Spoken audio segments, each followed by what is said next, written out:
Kemudian silakan kalau ingin ada yang ingin ditanyakan. Selamat datang Laila dari Sungai Aur.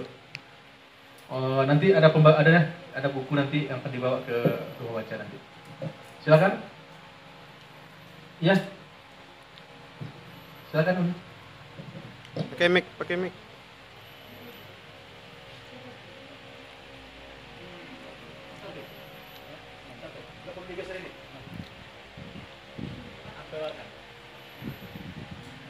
Pipi dulu Pak. Terima kasih. Assalamualaikum warahmatullahi wabarakatuh. Waalaikumsalam. Perkenalkan, nama saya Pipi Suhadmidasari. Panggilan saya Pipi. Saya guru IP6 Pasaman. Saya CPNS yang lulus tahun kemarin. Saya guru bahasa Indonesia. Saya S1 bahasa Indonesia, S2 bahasa Indonesia. Tetapi saya punya penyakit dalam menulis. Begini, Pak Denny, mohon sembuhkan saya. Saya dulu, kisah sedikit, kita flashback sedikit. Saya dulu SMP, SMA di Dinia Putri Padang Panjang. Kehidupan asrama dengan teman yang datang dari budaya yang berbeda, bahasa juga berbeda. Ada teman saya orang Bengkulu, ada teman saya juga orang NTB, bahkan ada kalau di Dinia Putri Padang Panjang kan begitu. Ketika itu, masa-masa ketika saya di tingkat SMP dan tingkat SMA, memancing kemampuan saya untuk menulis. Saya tulis saja sampai saya mau, tapi dominan cerpen. Waktu itu saya belum mendalami puisi. Saya tulis dulu, macam aja. Kadang nonton di sinetron dapat inspirasi, saya tulis. Saya baca komik dapat inspirasi, saya tulis. Walaupun saya tambah-tambahkan ceritanya. Ya, daya hayal anak SMP lah waktu itu. Sampai tingkat SMA juga. Nah, setelah itu lain lagi hobi saya. Saya meniru gambar yang ada di komik. Walaupun dulu dia selama nggak boleh komik, tapi saya tetap punya komik. Saya dulu yang paling agak pembangkang juga di asrama. Saya tiru gambar komik itu, bahkan saya juga munculkan sendiri gaya-gaya komik Jepang yang ada di kepala saya. Masuk S1, semuanya tertinggal dengan tugas kuliah. Saya mulai mengenal cerpen yang ngesastra. Saya mulai mengenal sastra populer. Makin S2 saya makin kenal. Justru membuat saya makin takut. Ternyata nggak gitu. Berarti yang saya tulis dulu salah, nggak ideal. Saya makin takut nulis. Kemudian S1 saya mulai kenal puisi. Skripsi saya tentang menulis puisi siswa. Karena saya waktu itu mulai minat puisi. Saya kenal Khairil Anwar, saya kenal Taufik Ismail juga. Saya kenal puisi, saya tertarik dengan citraan dan majas. Tapi justru bikin saya takut. Saya baca, punya kumpulan puisi W.S. Rendra, Sultan Tangger Ali Sabana. Ternyata nggak gitu. Jadi mengingat ideal itu membuat saya takut. Kemudian masuk S2 dengan semua tugas S2, mempersiapkan tesis, tinggal semuanya. Bahkan saya nggak pernah lagi meniru gambar komik, nggak pernah lagi melaksanakan hobi-hobi itu. Jadi saya merasa, kemudian saya menikah, punya anak, dan saya ngajar. Kemudian kemarin ya ngajar menghonor dengan semua. Tapi sedikit informasi juga, saya dulu dosen di YAPTIP 7 tahun, dan saya menulisnya masuk ke karya ilmiah. Menulis saya itu saya menulis jurnal di prodi manajemen pendidikan Islam di YAPTIP, di prodi PAI, prodi yang lain juga punya jurnal. Waktu itu saya ikut jadi pengurus jurnal. Akhirnya saya ingin menulis jurnal lebih ke hal ilmiah lagi, dan tertinggal semuanya. Tapi saya ingin kembali waktu saya SMP dulu, menulis saja, tapi saya nggak bisa lagi. Saya takut Pak. Ingin mulai. Pernah waktu itu saya ketik aja dulu, saya tulis, saya kembalikan waktu S2 dulu. Tapi saya mikir ini nggak ideal, nggak sesuai dengan yang saya pelajari, nggak sesuai dengan yang nilai sastra yang sebenarnya, apalagi puisi. Saya agaknya terpengaruh karena Khairil Anwar. Sama kakak saya, Om Ridawasa, saya pernah berdebat. Enggak gitu puisi Om, gini. Enggak, itu bukan puisi. Enggak selalu puisi itu yang kata-katanya tuh perumpamaan semua. Nah, Pak tolong sembuhkan saya. Saya ingin lagi bisa menulis, tapi nggak bisa lagi membangkitkan itu. Nah, saya minta solusinya apa yang harus saya lakukan, dan bagaimana cara menyembuhkannya gitu. Saya Saya takut dengan hal yang ideal. Karena makin saya pelajari, makin bikin saya takut, makin bikin saya tidak percaya diri, makin itulah setelah tahu, mungkin kalau yang tamatan UNP mungkin tahu Pak Hasanuddin WS, itu pembimbing saya Bu, S1, S2. Bapak tuh sangat ideal.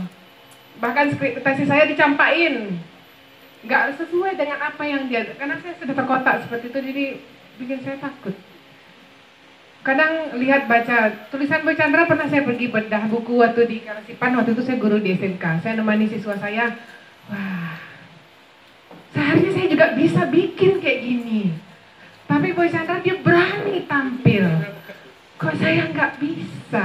Dulu mungkin waktu SMP dia juga saya nulisnya kayak begini juga. Tapi kok nggak bisa saya panggil lagi jiwa saya ketika itu. Saya pengen kembali Pak, sembuhkan saya. Terima kasih, demikian curhat saya. Mungkin jadi pertanyaan juga apa saya harus lakukan. Terima kasih. Assalamualaikum warahmatullahi wabarakatuh. Waalaikumsalam.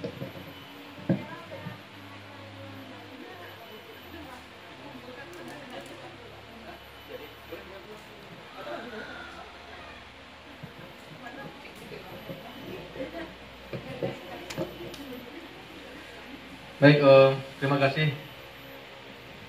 Saya panggil kakak saja sebetulnya, kepada ibu. Jadi Kak Pipi, ya, saya banyak loh ketemu orang seperti ini. Keilmuannya bagus.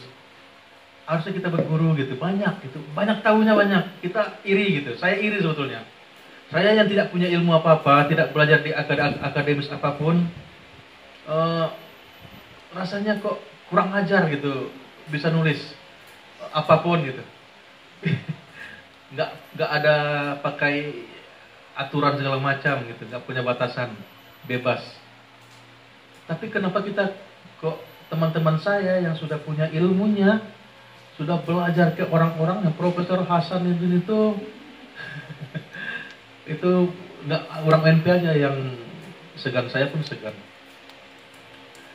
Ada juga situ Prof. Effendi Tahar juga, tetangga saya, sama kayak saya juga. Dan sekarang saya berteman dengan anaknya, Bang Mik Isa Gautama.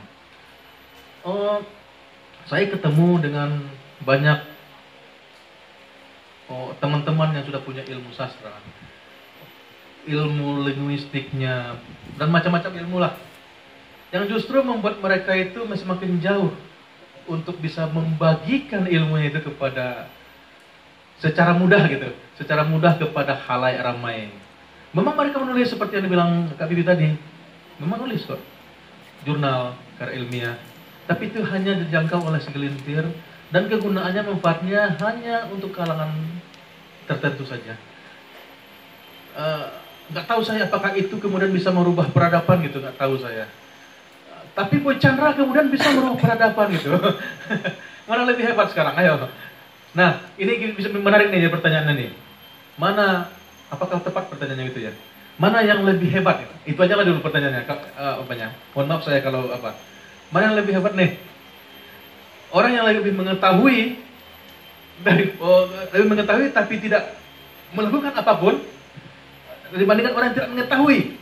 Nah, seperti saya nih, saya tidak mengetahui apapun nih masalah linguistik, masalah bahasa gitu, masalah sastra. Saya tidak ada teorinya, tidak punya teori saya. Tapi saya mungkin bisa menulis sebaik 2 bait puisi yang mungkin bisa menjadikan bupati mungkin turun gitu. Mungkin nih tanda kutipnya. Puisi saya 2 bait mungkin, tapi bisa menurunkan seorang bupati yang tidak sesuai dengan masyarakat kita. Tapi Kak Pipi punya ilmu untuk menurunkan dia, tapi tidak berani. Nah, mana yang lebih hebat? Orang bodoh atau orang pintar? Karena saya tahu sebenarnya Tuhan itu, ini ya, kalau bicara di agama nih, saya mohon maaf nih, ada ustadz. Dia tidak pernah memandang siapanya gitu. Yang dipandang itu perbuatannya. Seorang pelacur pun, ya, ketika dia memberikan air dari sepatunya itu kepada seekor anjing, kabarnya itu dibalas dengan surga gitu. Seorang ustadz, seorang yang ulama mungkin karena setannya lebih banyak gitu, lebih kuat, mungkin bisa saja tergelincir dia masuk neraka. Padahal dia tahu ilmunya untuk menghindar dari setan gitu. Nah, itu kemudian suaranya obatnya itu kembali pada diri Kak Pipi sendiri. Kembali pada diri Kak Pipi dengan kunci yang saya bilang tadi. Tulisan ini harusnya bisa merubah sesuatu.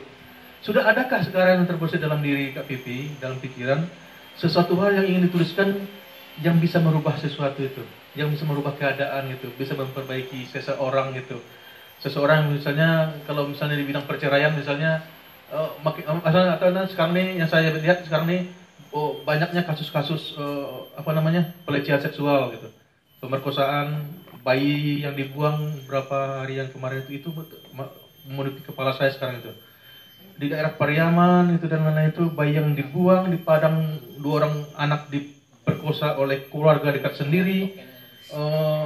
Di sini ada ayah kandung memperkosa anaknya. Bisa nggak kita bikin tulisan yang bisa merubah itu jangan terjadi lagi gitu.